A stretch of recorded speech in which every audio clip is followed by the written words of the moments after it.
Hello students, आप लोगों का मेरे यूट्यूब चैनल में स्वागत है। आज के इस क्लास में क्लास 10 के लिए केमिस्ट्री का लेसन 3 देखेंगे, जिसका नाम है धातु एवं अधातु, है ना। इसको इंग्लिश में कहेंगे मेटल एंड नॉन मेटल। तो चलिए, लेसन 2 तक हम लोग देख चुके थे। अगर लेसन 1 और लेसन 2 जो स्टूडेंट्स नहीं देखे होंगे वो देख लीजिएगा। पार्ट बाय पार्ट करके जो है ये अपलोड किया गया है, यूट्यूब पर डाला गया है। तो अगर ऐसे सर्च मारते हैं, पहला नंबर तो यूट्यूब पे सर्च मारना होगा मुकेश सर ICC तिलोथू लिख करके। उसके बाद फिर जो है उसमें केमिस्ट्री का जो लेसन 1 का या 2 का जो भी देखना है उसमें लिखिएगा, फटाक से आ जाएगा, है ना। जब मुकेश सर ICC तिलोथू लिखिएगा और उसको सर्च मारिएगा तो पूरा वीडियो जो है, जितना मेरे द्वारा वीडियो डाला गया है वो सब आ जाएगा और उसमें अपना देख लीजिएगा। चलिए, तो लेसन 3 की शुरुआत करते हैं, है ना।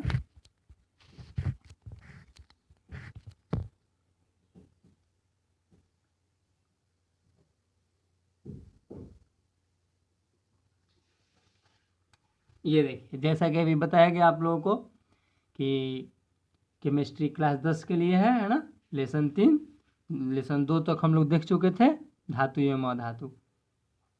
इसको इंग्लिश में कहते हैं मेटल एंड नॉन मेटल। तो सबसे पहली बात कि चैप्टर का नाम है धातु अधातु। तो धातु और अधातु के बारे में पहले हम लोग जानेंगे। हाँ स्टूडेंट्स, आप लोगों से एक रिक्वेस्ट है कि पहला नंबर वीडियो को जो है अच्छा से देखना है, समझना है ना, क्वेश्चन आंसर। उसके बाद जो है लिखने का प्रयास करना है। कहने का मतलब कि पहले समझ लीजिए, अच्छा से समझ लीजिएगा, उसके बाद अच्छा से जो है फिर कॉपी पर नोट कीजिएगा। ऐसा नहीं होना चाहिए कि बस वीडियो चालू किए और लिखना शुरू कर दिए। इससे क्या होगा कि कुछ लाभ नहीं होगा, सब बेकार हो जाएगा मेहनत। तो आप लोग पहले समझिएगा, उसके बाद जो है इसको लिखने का प्रयास कीजिएगा। ऐसे भी आप लोग कर सकते हैं, एक क्वेश्चन समझें, उसके बाद जो है उसको लिख लेंगे, फिर दूसरा क्वेश्चन समझिएगा फिर लिखिएगा, तीसरा क्वेश्चन समझिएगा फिर लिखिएगा, इस तरह से, तब आपको बहुत सारा फायदा होगा। चलिए, तो जैसा कि बताया गया कि पहले हम लोग क्या समझेंगे, धातु के बारे में समझेंगे, है ना। धातु के बाद किसका नंबर आएगा, अधातु का। ये देखिए, नाम से ही लग रहा है एक दूसरे के विपरीत है, धातु के ठीक उल्टा अधातु। तो चलिए धातु के बारे में समझते हैं। धातु कहता है, धातु के जो धातु को इंग्लिश में क्या कहते हैं, मेटल कहते हैं। धातु की परिभाषा कहता है कि वैसा तत्व जो ऊष्मा एवं विद्युत के सुचालक होते हैं। वैसा तत्व जो ऊष्मा एवं विद्युत के सुचालक होते हैं तथा आघातवर्ध एवं तन्य होते हैं, उसे धातु कहते हैं। देखिए, बहुत ही सिंपल परिभाषा है। एक बार फिर से सुनने का प्रयास कीजिएगा। धातु की परिभाषा कि वैसा तत्व जो ऊष्मा एवं विद्युत के सुचालक होते हैं तथा आघातवर्ध एवं तन्य होते हैं, उसे धातु कहते हैं। ठीक है, देखिए अब सबसे बड़ी बात यह है कि इसमें ऊष्मा आया है। चलिए तो समझते हैं ऊष्मा क्या होता है। ऊष्मा क्या होता है, तो ऊष्मा जो है, ऊष्मा का मतलब हो गया कि यदि किसी धातु या किसी चीज़ को गर्म करते हैं और एक छोर गर्म करते हैं, दूसरा छोर अपने आप अगर गर्म हो जाता है तो कहेंगे वो ऊष्मा के सुचालक है, नहीं तो कुचालक है। ठीक है, तो ऊष्मा का अर्थ उम्मीद है कि आप लोग समझ गए होंगे। चलिए, एक यहाँ पे है शब्द विद्युत। विद्युत का अर्थ हो गया कि एक छोर लाइन से कनेक्ट कर दीजिए, दूसरा छोर पर जांच कीजिए लाइन आ रहा है कि नहीं आ रहा है। अगर लाइन आता है तो सुचालक हो जाएगा, नहीं तो कुचालक हो जाएगा। तो इस तरह से ऊष्मा का अर्थ और विद्युत का अर्थ समझ गए। अब यहाँ पे देखिए दोस्तों, एक आया है आघातवर्ध, है ना, आघातवर्ध। आघातवर्ध का देखिए, आघात का मतलब क्या, उसमें जो है प्रहार करना। आघात करने का मतलब प्रहार करना, किसी चीज़ पे प्रहार करके उसको चादर के रूप में जब परिवर्तित किया जा सकता है तब वो आघातवर्ध का मतलब, ये उसको आघातवर्ध कहते हैं। ठीक है, आघातवर्ध का मतलब हो गया जिस पे प्रहार करके पतली चादर के रूप में परिवर्तित किया जा सके, उसे आघातवर्ध कहते हैं। यहाँ पे देखिए दोस्तों, तन्य है। तन्य कहता है कि जिसको तार के रूप में खींचा जा सकता है, मतलब तार के रूप में परिवर्तित किया जा सकता है। तो जैसे आप लोग देखे होंगे, लोहा के तार, तांबा के तार, एल्युमिनियम के तार। तो इस तरह से तन्य का अर्थ क्या होता है, जिसको तार के रूप में खींचा जा सके, तार के रूप में परिवर्तित किया जा सके, उसे तन्य कहते हैं। ठीक है, तो एक बार फिर से धातु की परिभाषा सुनिएगा।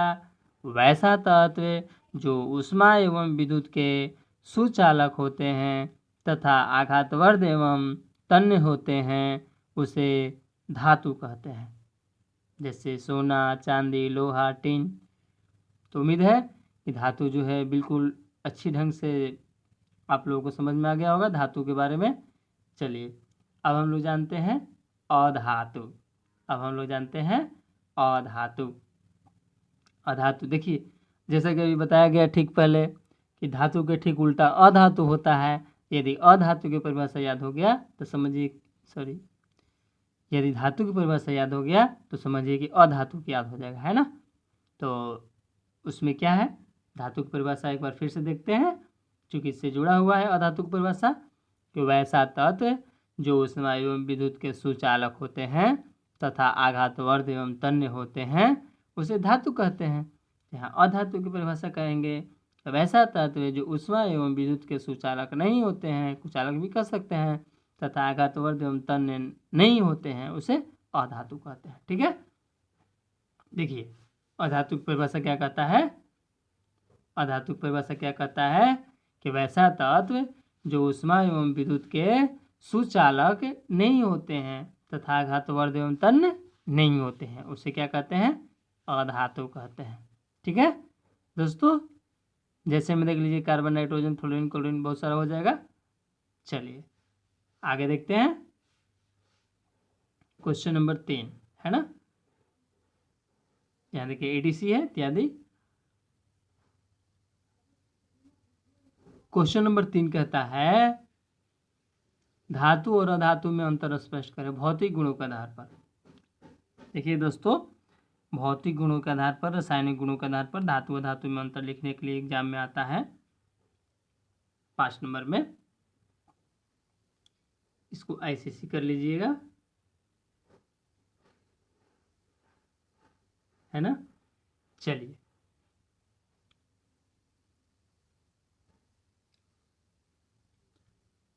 तो धातु एवं अधातु में निम्नलिखित अंतर है। चलिए जानते हैं धातु व धातु में अंतर। चलिए धातु में देखिए ये चमकदार होते हैं, तो अगर इधर वाला याद हो गया तो समझिए इधर वाला भी याद हो गया। ये चमकदार नहीं होते हैं, है ना। ये आघातवर्ध एवं तन्य होते हैं। आघातवर्ध एवं तन्य का अर्थ हम लोग समझ चुके हैं। आघातवर्ध का अर्थ क्या होता है, जिसको पीट कर, आघात करके, प्रहार करके चादर के रूप में, पतली चादर के रूप में परिवर्तित किया जा सकता है, उसे आघातवर्ध कहते हैं। तन्य का मतलब जिसको तार के रूप में, पतली तार के रूप में खींचा जा सकता है। तो ये आघातवर्ध एवं तन्य होते हैं, ये आघातवर्ध एवं तन्य नहीं होते। एकदम परिभाषा से ही जुड़ा हुआ है। ये देखिए ये ठोस होती है, धातु जो होते हैं ठोस होते हैं, लेकिन अपवाद में है पारा। पारा जो है द्रव अवस्था में पाया जाता है। ये ठोस एवं गैस दोनों होती है, ठोस में भी पाया जाता है तो गैस में भी पाया जाता है, लेकिन अपवाद स्वरूप ब्रोमीन है जो कि द्रव अवस्था में पाया जाता है। ठीक है, चलिए चौथा अंतर देखते हैं।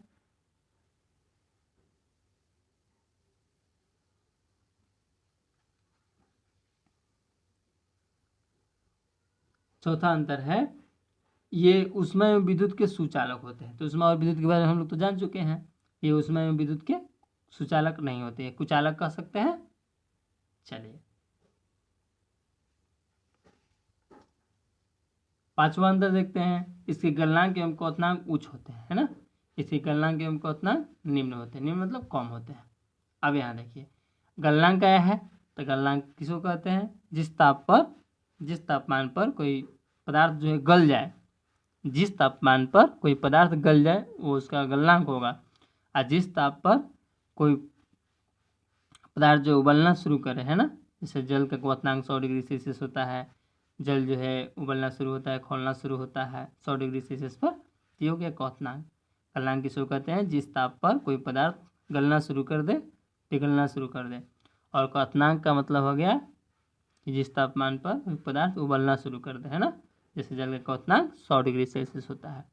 इसका गलनांक एवं क्वथनांक उच्च होता है, इसका गलनांक एवं क्वथनांक निम्न होता है, यानी कि कम होता है। ठीक है, तो एक बार फिर से अंतर सुन लीजिएगा। धातु व धातु में, धातु में जो है पहला अंतर, ये चमकदार होते हैं, ये चमकदार नहीं होते हैं। ये अगातवर्ध एवं तन्य होते हैं, ये अगातवर्ध एवं तन्य नहीं होते हैं। ये ठोस होती है, अधातु में जो है ये ठोस एवं गैस दोनों अवस्था में पाई जाती है। ठीक है, ये ऊष्मा एवं विद्युत के सुचालक होते हैं धातु में, और अधातु में ये ऊष्मा एवं विद्युत के सुचालक नहीं होते हैं। और पांचवा अंतर हो गया, इससे गलनांक एवं क्वथनांक उच्च होते हैं, और इससे गलनांक एवं क्वथनांक निम्न होते हैं। तो देखिए दोस्तों, धातु व धातु में अंतर जो है परिभाषा के ही आधार पर 2-3 को हो गया। आघात तन्य धातु होता है, अधातु नहीं होता है ना। इससे गलनांक एवं क्वथनांक जो होते हैं निम्न होते हैं, इससे गलनांक एवं क्वथनांक उच्च ये अधातु में निम्न होता है और धातु में उच्च होता है। तो इस तरह से धातु और अधातु में बहुत ही अंतर सिंपल है और इम्पोर्टेंट भी है ना। चलिए क्वेश्चन नंबर 4 की तरफ बढ़ते हैं। यहाँ देखिए, रासायनिक गुणों के आधार पर, इसके पीछे वाला जो अंतर हम लोग देखे क्वेश्चन नंबर 3 में, वो भौतिक गुणों के आधार पर था। ठीक है, अब रासायनिक गुणों के आधार पर धातु और धातु में अंतर देखते हैं।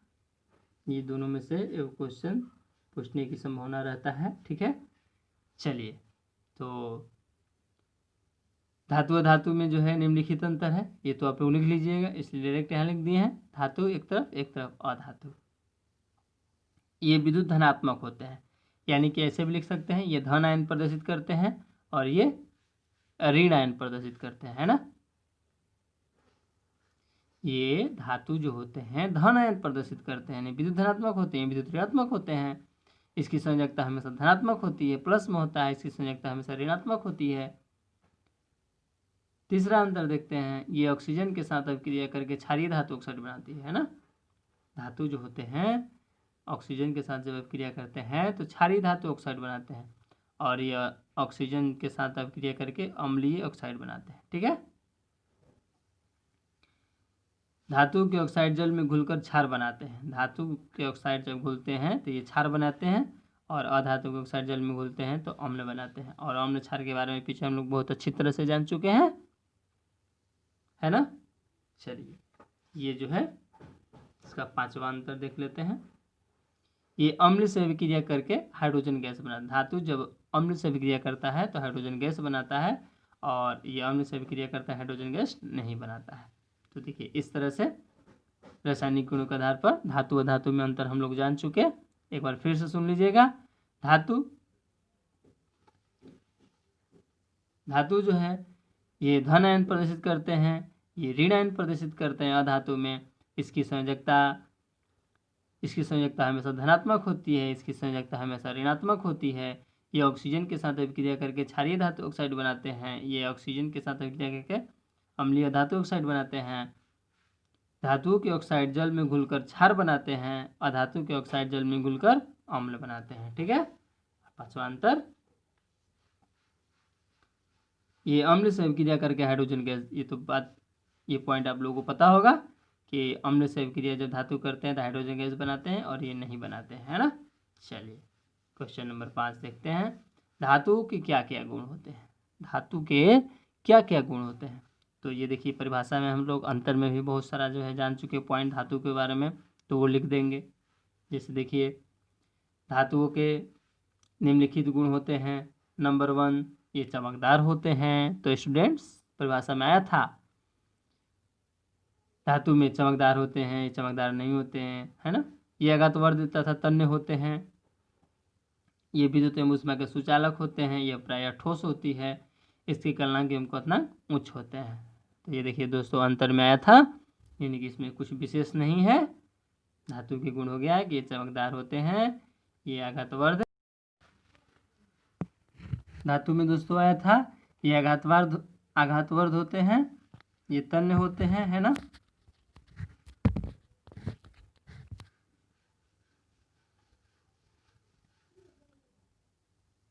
ये विद्युत एवं ऊष्मा के सुचालक होते हैं। ये प्रायः ठोस होती है और इसे गलनांक एवं क्वथनांक उच्च होते हैं। ठीक है, चलिए, तो इस तरह से 5 गुण हो गया और ये पीछे पॉइंट हम लोग क्लियर कर चुके हैं। क्वेश्चन नंबर 6 की तरफ बढ़ते हैं। क्वेश्चन नंबर 6 कहता है कि जब कोई धातु ऑक्सीजन से अभिक्रिया करता है तब क्या होता है। तो दोस्तों याद रखिएगा, जब कोई धातु ऑक्सीजन के साथ अभिक्रिया करता है तो धातु ऑक्साइड बनाता है ना, जिससे Mg+O2 बराबर 2MgO, यानी मैग्नीशियम ऑक्साइड इसको कहेंगे। धातु ऑक्साइड कहने का मतलब कि धातु का प्लस ऑक्सीजन, मतलब ये ऑक्सीजन मिल जाएगा आपस में, संयोजन अभिक्रिया के अंतर्गत आ जाएगा। ठीक है, तो यहाँ पे क्या था क्वेश्चन, जब कोई धातु ऑक्सीजन से अभिक्रिया करता है तब क्या होता है, तो धातु ऑक्साइड बनाता है, जिससे में यहाँ पे Mg+O2 बराबर 2MgO, इसको क्या पढ़ेंगे, मैग्नीशियम ऑक्साइड। चलिए क्वेश्चन नंबर 7 देखते हैं। एल्युमिनियम पर मोटी ऑक्साइड की परत बनने की क्रिया को क्या कहते हैं, तो एनोडीकरण कहते हैं। एल्युमिनियम पर मोटी ऑक्साइड की परत बनने की क्रिया को क्या कहते हैं, एनोडीकरण कहते हैं। ऑब्जेक्टिव टाइप था, इसको जो है ध्यान में रखिएगा। चलिए क्वेश्चन नंबर 8 की तरफ बढ़ते हैं दोस्तों। क्वेश्चन नंबर 8 कहता है कि रिक्त स्थानों की पूर्ति करें। जैसा कि अभी बताया गया कि जब धातु जो है ऑक्सीजन से अभिक्रिया करता है तो क्या बनाता है, धातु ऑक्साइड, है ना, धातु ऑक्साइड। तो चलिए इसको समझते हैं। देखिए यहाँ पे Na है, तो यहाँ लिखेंगे Na, है ना, Na लिख दिए, और वो है तो यहाँ पे O लिख दिए। अब यहाँ इसका संयोजकता ऑक्सीजन के 2 और यहाँ पे जो हो जाएगा O। सोडियम की संयोजकता 1 होता है, 1 नहीं लिखेंगे, है ना, इसको संतुलित कर देते हैं। 2 Na है तो यहाँ 2 लिखेंगे, है ना, फिर यहाँ 2 लिखना होगा, तो यहाँ पे कितना हो जाएगा, 4 हो जाएगा। पहले यहाँ 2 है, यहाँ एगो है, तो यहाँ पे जो है 2 लिखते हैं, है ना। अब देखिए यहाँ O 2 है, यहाँ पे O 1 है, तो यहाँ कितना लिखना पड़ेगा, 2, तो 2 दूनी के 4 यहाँ हो गया, तो यहाँ पे 4 लिखना होगा, है ना। यहाँ पे कितना लिखना होगा, 4। जैसा कि पता होगा आप लोगों को, अनुमान विधि में अंक चेंज होते रहता है। चलिए यहाँ देखिए, ये क्वेश्चन आप लोगों के लिए एकदम बन जाना चाहिए, बना के ट्राई कीजिएगा। पहले देखिए हो गया पोटेशियम, ठीक है, ऑक्सीजन की संयोजकता 2 होता है, इस पे आ जाएगा, और पोटेशियम के 1 होता है, K2, वो हो गया। अब देखिए के यहाँ पे 2 है, तो यहाँ 2 लिखेंगे, इसी तरह से संतुलित हो जाएगा, है ना।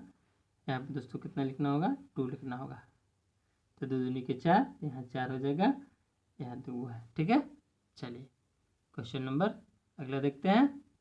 ये देखिए एल्युमिनियम, तो एल्युमिनियम लिख दिए, है ना, यहाँ पे जो है O लिख दिए। ठीक है, तो जैसा कि ऑक्सीजन की संयोजकता कितना होता है, 2 होता है, तो ये 2 इस पे आ जाएगा, और इसका संयोजकता कितना होता है एल्युमिनियम के 3, Al2O 3 हो जाएगा, है ना। इसको संतुलित कर देते हैं। Al 2 है, तो यहाँ जो है 2 लिखेंगे, O का वो है 2, यहाँ पे 3 है, ये वो जो है यहाँ पे ज़्यादा, यहाँ पे संतुलित आप लोग कर लीजिएगा, डायरेक्ट लिख देते हैं 3, 3 दूनी के 6, तो यहाँ पे कितना लिखना होगा,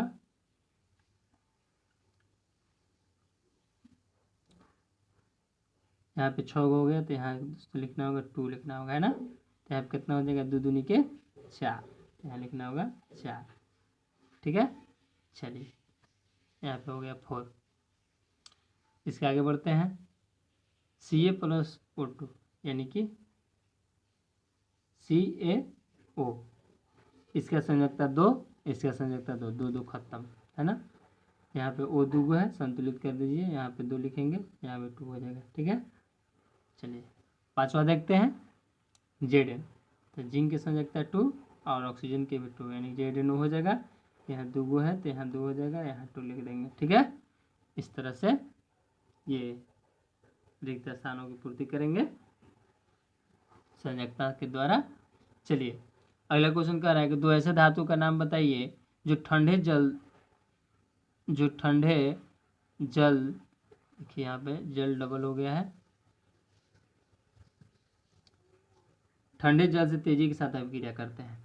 तो बहुत सारे धातु जो होते हैं ठंडे जल से अभिक्रिया नहीं करते हैं, इसलिए यहाँ पे आप लोग याद रखिएगा कि कौन ऐसा दो धातु है जो ठंडा जल से अभिक्रिया करता है।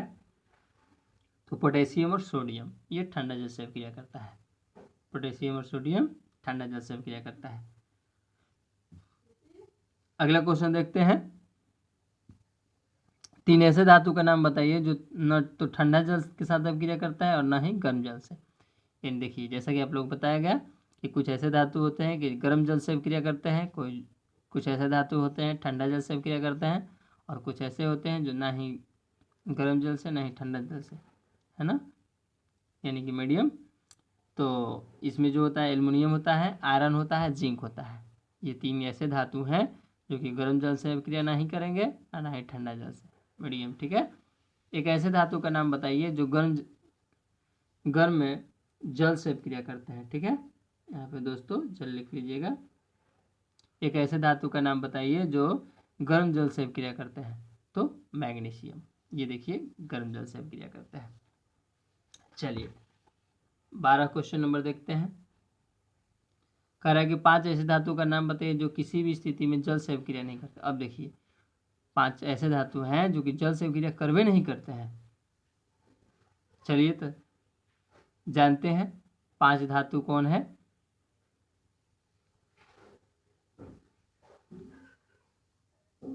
पांच धातु देखिए सोना है, चांदी है, प्लेटिनम है, लेड है, तांबा है ना। सोना, चांदी, प्लेटिनम, लेड शीशा कहते हैं, तांबा कॉपर। ठीक है, तो ये 5 धातु जो होता है जो जल से अभिक्रिया करवे नहीं करता है। चलिए आगे समझते हैं। एक्वारेजिया क्या है, बहुत इंपॉर्टेंट क्वेश्चन। एक्वारेजिया ये रोल जल का लैटिन शब्द है ना।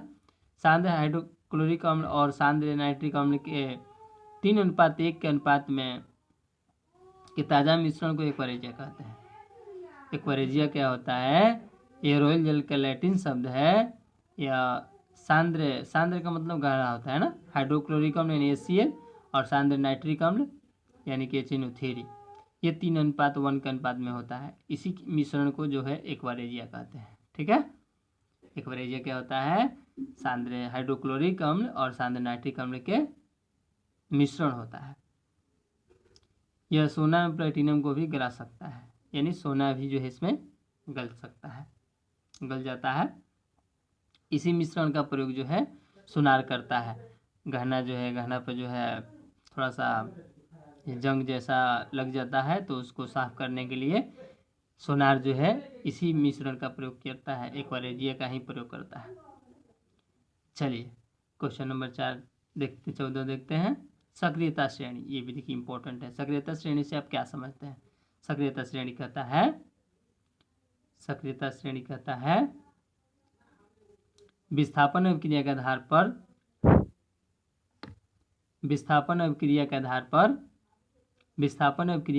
पर धातुओं को उनकी घटती हुई अभिक्रियाशीलता के क्रम में एक उदग्र स्तंभ में सजाया गया, जिसे धातुओं की सक्रियता श्रेणी कहते हैं। इस श्रेणी में सबसे ऊपर में अधिक अभिक्रियाशील धातु और नीचे सबसे कम अभिक्रियाशील धातु रहता है। ठीक है,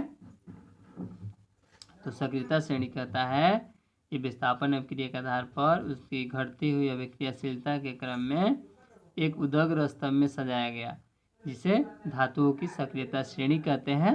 और इस श्रेणी में सबसे ऊपर में अधिक अभिक्रियाशील धातु और नीचे सबसे कम अभिक्रियाशील धातु रहता है। कहने का मतलब ये हुआ कि विस्थापन अभिक्रिया के आधार पर धातुओं को उनकी घटती अभिक्रियाशीलता के आधार पर सजाया गया और इसी को सक्रियता श्रेणी कहते हैं। सबसे ऊपर सबसे अधिक अभिक्रियाशील रहता है और नीचे जो है सबसे कम। ये देखिए ऊपर इस तरह से क्रम में पहले सोडियम, पोटेशियम, सोडियम, कैल्शियम, इस तरह से। इसके बाद नीचे स्पेस नहीं था, जगह नहीं था, यहाँ लिख दिए हैं टिन, लेड, हाइड्रोजन, फिर ये है ना। तो यहाँ से क्वेश्चन देखिए दोस्तों, इस बार आया था कि सक्रियता श्रेणी के आधार पर बताइए कि सबसे ये तीसरा जो है अधिक अभिक्रियाशील धातु कौन है? तो देखिए यहाँ पे तीसरा हो जाएगा पोटेशियम, सोडियम, कैल्शियम हो जाएगा, है ना। और तीसरा सबसे कम अभिक्रियाशील तो सिल्वर हो जाएगा। सबसे कम प्लेटिनम, दूसरा में सोना, तीसरा में सिल्वर, Ag चांदी, है ना। तो इसको याद रखिएगा, कम से कम ऊपर से 5 को, नीचे से 5 को याद रखिएगा। बीच में हाइड्रोजन होता है सबसे मध्यम श्रेणी में। चलिए क्वेश्चन नंबर 15 देखते हैं। सक्रियता श्रेणी के आधार पर सबसे अधिक अभिक्रियाशील धातु कौन है? तो पोटेशियम। जैसा कि अभी बताया गया, सक्रियता श्रेणी के आधार पर सबसे अधिक अभिक्रियाशील धातु कौन है? पोटेशियम। और सबसे कम प्लेटिनम, ठीक है। सक्रियता श्रेणी के आधार पर सबसे कम अभिक्रियाशील धातु कौन है? तो प्लेटिनम। चलिए आगे जानते हैं खनिज क्या है। क्वेश्चन नंबर 17 जानते हैं खनिज। क्वेश्चन नंबर 17 कह रहा है खनिज क्या है, तो ध्यान से समझिएगा खनिज की परिभाषा। खनिज कहता है कि भूप्रपट्टी में प्राकृतिक रूप से पाए जाने वाले तत्वों या यौगिकों को खनिज कहते हैं।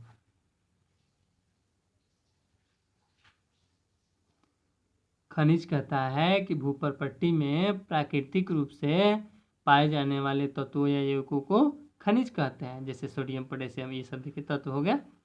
यौगिक भी यहाँ उदाहरण दे सकते हैं। तो देखिए इस तरह से खनिज की परिभाषा बहुत ही सिंपल है कि भूप्रपट्टी में प्राकृतिक रूप से पाए जाने वाले तत्व या यौगिकों को खनिज कहते हैं। चलिए अब हम लोग जानते हैं अयस्क। अयस्क कहता है कि वे खनिज जिनसे धातु आसानी से तथा कम खर्च में प्राप्त की जा सकती है। यानी देखिए इसका संबंध जो खनिज से है, वैसा खनिज जिनसे धातुएं आसानी से तथा कम खर्च में प्राप्त की जा सकती है उसे अयस्क कहते हैं। जैसे सिनेबार अयस्क है, ऑक्साइड अयस्क है, क्रेवलाइट अयस्क है, बहुत सारा अयस्क है ना। चलिए क्वेश्चन नंबर 19 है अयस्क कितने प्रकार के होते हैं? तो दोस्तों 4 प्रकार के होते हैं। ऑक्साइड अयस्क, सल्फाइड अयस्क, कार्बोनेट अयस्क और हैलाइड अयस्क। ऑक्साइड अयस्क की अगर परिभाषा देना चाहते हैं तो जिसमें ऑक्सीजन रहेगा, सल्फाइड अयस्क जिसमें सल्फर रहेगा, कार्बोनेट अयस्क जिसमें CO3 रहेगा, हैलाइड अयस्क जिसमें हाइड्रोजन या क्लोरीन, फ्लोरीन, ब्रोमीन ये सब रह सकता है। क्लोरीन, फ्लोरीन, ब्रोमीन, आयोडीन 4 तरह के तत्व हैं जिसमें पाए जाते हैं, उसे हैलाइड अयस्क कहते हैं। कार्बोनेट अयस्क का मतलब जिसमें CO3 रहेगा वो कार्बोनेट अयस्क। सब परिभाषा यहाँ पे नहीं लिखाया गया है, आप लोग चाहेंगे तो लिख सकते हैं, ऐसे इसका परिभाषा पूछता नहीं है। फिर से एक बार सुन लीजिए ऑक्साइड अयस्क की परिभाषा कि वैसा अयस्क जिसमें ऑक्सीजन उपस्थित रहता है उसे ऑक्साइड अयस्क कहते हैं।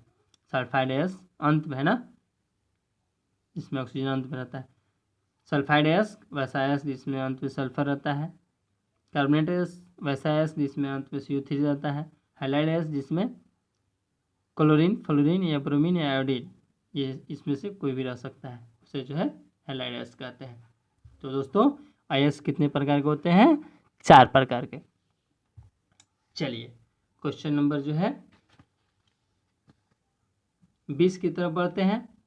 क्वेश्चन नंबर 20 की तरफ बढ़ते हैं। क्वेश्चन नंबर 20 कहता है कि ऑक्साइड अयस्क के 2 उदाहरण बताइए। ऑक्साइड अयस्क के देखिए जिसमें हेमाटाइट बॉक्साइट है, अंत में वो है, इसमें भी अंत में वो है ना। सल्फाइड अयस्क के 2 उदाहरण, कॉपर ग्लास देखिए Cu2S, सिनेबार HgS है ना।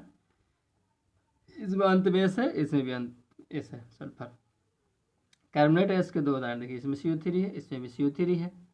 हैलाइड अयस्क के उदाहरण इसमें Cl है, क्लोरीन, फ्लोरीन जैसा कि बताया गया। परिभाषा इसको लिखिएगा तो। चलिए आगे जानते हैं खनिज और अयस्क में क्या अंतर है। ये भी देखिए क्वेश्चन इंपॉर्टेंट है, खनिज और अयस्क में अंतर है ना। चलिए तो खनिज और अयस्क में निम्नलिखित अंतर है। चलिए जानते हैं खनिज परिभाषा से हो गया। भूप्रपट्टी में प्राकृतिक रूप से पाए जाने वाले तत्वों या यौगिकों को खनिज कहते हैं। और इसमें जो है वैसा खनिज जिनसे धातु आसानी से तथा कम खर्च में प्राप्त की जा सकती है उसे अयस्क कहते हैं। अयस्क की परिभाषा क्या हुआ कि वैसा खनिज जिनसे धातुएं आसानी से तथा कम खर्च में प्राप्त की जा सकती है उसे अयस्क कहते हैं। और भूप्रकृति में प्राकृतिक रूप से पाए जाने वाले तत्व यौगिकों को खनिज कहते हैं। दूसरा अंतर जानते हैं।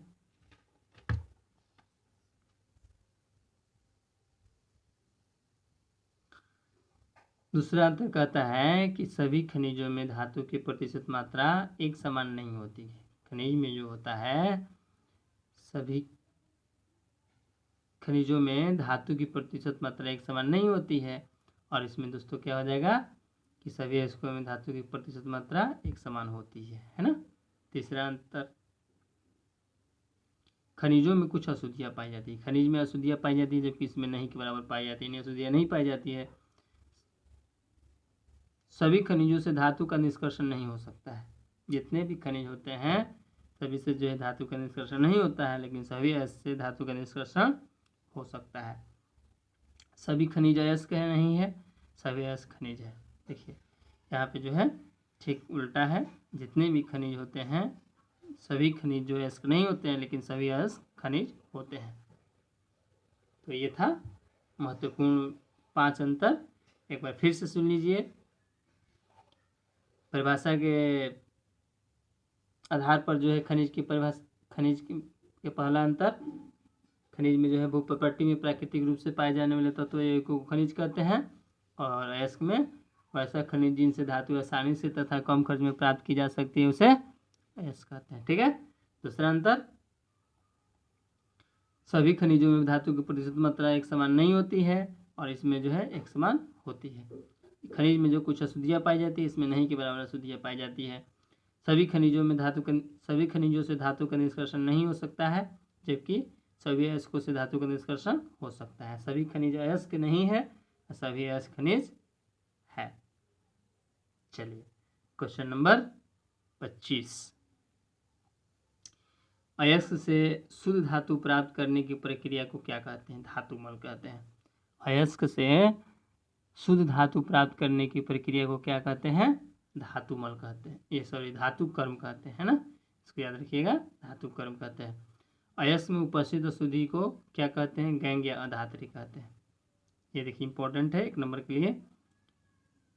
क्वेश्चन नंबर 27 में पारा का संकेत Hg होता है और 28 में जो है पारा का परमाणु संख्या 80 होता है।